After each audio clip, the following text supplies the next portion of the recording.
Ah yes, Ian Flynn. Love him, hate him, or are indifferent. One can't deny that he's been destroying the comics as of late, reducing the sales from 21,000 to 13,000 at its lowest. He sent his fans out to attack his critics, and during the Archie run, he was pulling SJW stunts in the book and gatekeeping on his forums. But all of this sounds like someone who let the power of writing a comic get to his head. So it seems like he's been acting like this recently, right? Right?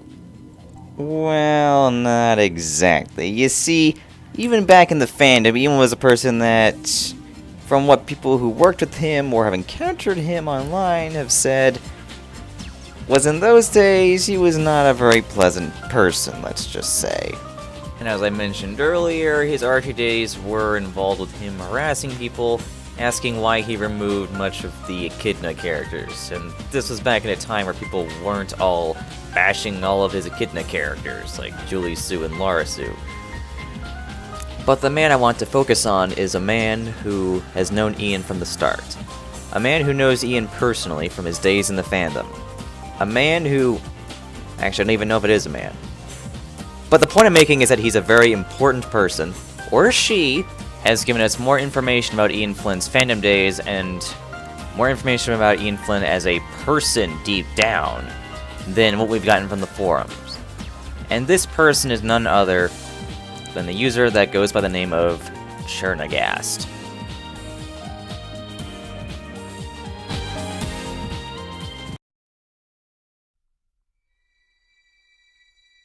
Now, as stated earlier, Chernagasts was a person who apparently worked with Ian when he was working on Other M, Ian's crappy Sonic fan comic, along with running a fan text game called Mobius Muck, which Ian frequented frequently at the time. Now, some of the things this person has said are interesting, to say the least. Now, according to Cherna, Ian was obsessed with Bean and Bark, and that apparently he roleplayed as Bean, which explains why Bean was featured frequently in Archie. This would also explain why Bean is featured on the first issue of Other M, on the cover. Other things said by Cherna include, but are not limited to, that Ian Flynn had always been a jackass. He had always acted like this. And that this is nothing new, which left him with a greasy feeling. And what else didn't help this was apparently the fact that Ian went on about how he wanted to fix the comic, to make the comic more like what he wanted. He wanted the comic to be less like SatAM and more like the games. Cherna also mentioned that if anyone asked Ian about Ian the Potto, or that Tangled is a Sally clone, or similar to Sally, and he said, "Watch how quickly you get banned." Now, Ian asked Cherna to come with him to work at Archie. However, Cherna turned this down. And considering what I've just said, I can understand why, because he doesn't sound like a person who is particularly pleasant to be around, even more so now than recently. And what else doesn't help to lower the tension of this is the fact that Ian wanted Cherna to draw a rapist dictator Knuckles. And that was the reason why Cherna didn't go with him to Archie. He was glad not to have, even in retrospect. So with the information I've just given you, you're probably thinking, oh, well, he's just a Ken Penders fanboy. Nope. Oh, well, he just hates Ian Flynn. Not exactly. And you're probably also thinking, well, this guy can't be telling the truth. Well, he is. This is Chernagast's Anime City account, dated March 22nd, 2004. You'll notice all these drawings. And you'll also probably notice soon is that the penciling and the coloring is very similar to that of Other M. If you don't believe me, well, here you go.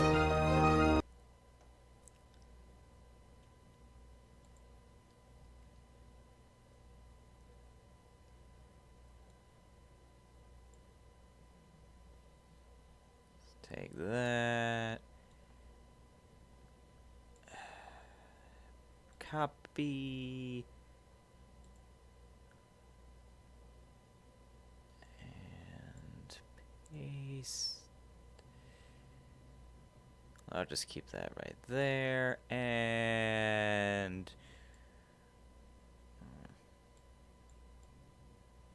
There we are, perfect. That's one more joke stolen from the AVGN. So, if you're looking at this, then you'll notice the art and pencils are exactly the same on both pictures, which means that yes, Chernagast is telling the truth. However, no artists are listed, not even Chernagast, although I think this is most likely just Ian's ego, and possibly a combination of the fact that Chernagast might not have wanted Ian to reveal his identity, because he was probably ashamed to have been associated with someone who wanted to create a rapist Knuckles. I can't get over that. That was so stupid. So if Ian's unwarranted hostility towards the fans is new to you, well, it just isn't. It simply became more public as time progressed and as he stopped doing it on his forums. And the rapist Knuckle thing means that Ian is one sick motherfucker. Truly, truly, I say unto you, unless you eat the flesh of the Son of Man and drink his blood, you have no life in you.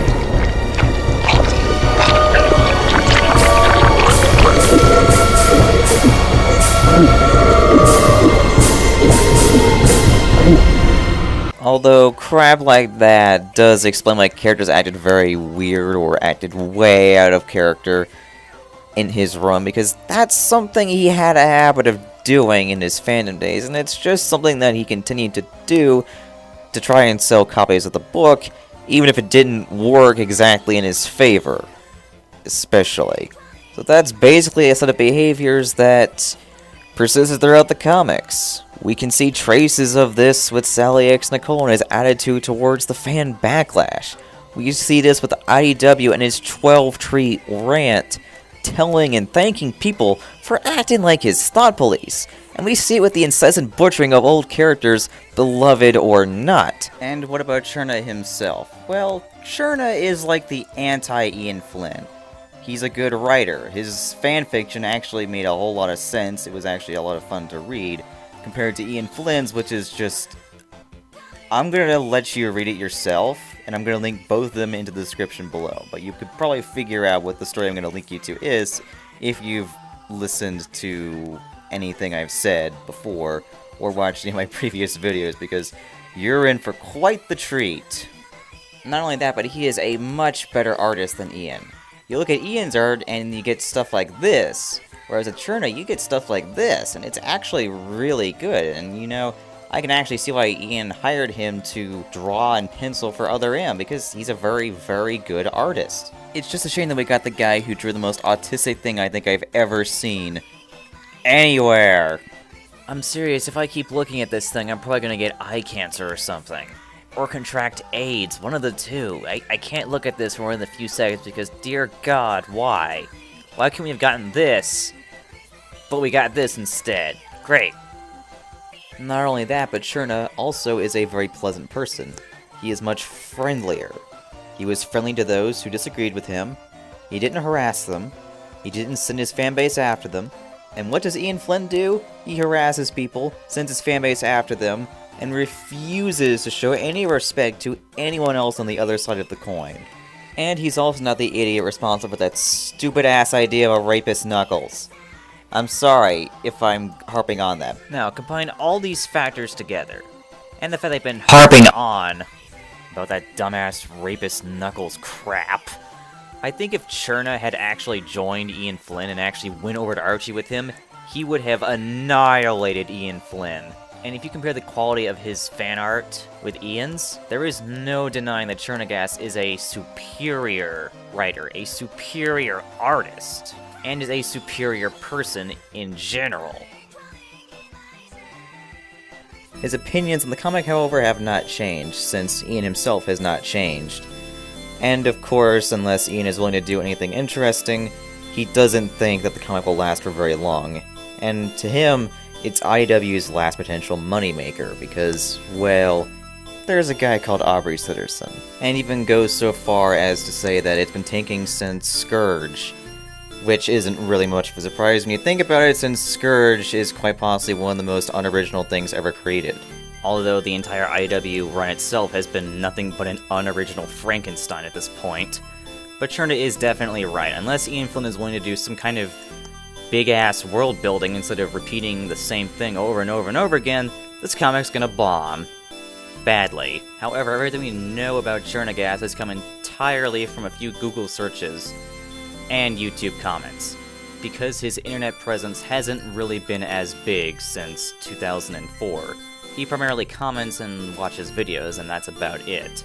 And Alex and I have been trying to track him down for quite some time because we want to speak with him, because this stuff needs to be known. It needs to be known that Ian Flynn fetishizes rape, that he was hooked on with this crap from the start, that he intentionally went out of his way to get rid of the freedom fighters, and that he's basically the one who destroyed the last few remnants of the SAT-AM continuity. But until Chernagast comes forward and speaks a lot more than he has, we don't have a whole lot of information. All we know is that he was telling the truth and that he knew Ian Flynn. And if you look through the Bumblecast and a lot of Ian Flynn's posts on Twitter and his forums, this only reinforces what Cherna was saying. Although what we have from Cherna right now is still very, very big stuff. If this was to become public knowledge amongst the entire Sonic community, this would pretty much put Ian Flynn in a corner that he couldn't get out of. He would have to basically admit that he's been bullshitting the entire time. He would have to admit the reboot was what he wanted. He would have to admit that he had a grudge against the SAT-AM cast, and indeed everything from the American continuity. There would be no backing down from that. And Chernagast, if you are watching this, please contact me. Because people need to know what kind of person Ian Flynn really is before he destroys the comic. You can contact me on Twitter. I won't reveal your identity. I promise. I just want to talk and ask you a few questions, if you'd like. Because I myself am very curious, and I think people just need to know about this stuff. So please, if you could, contact me. Please.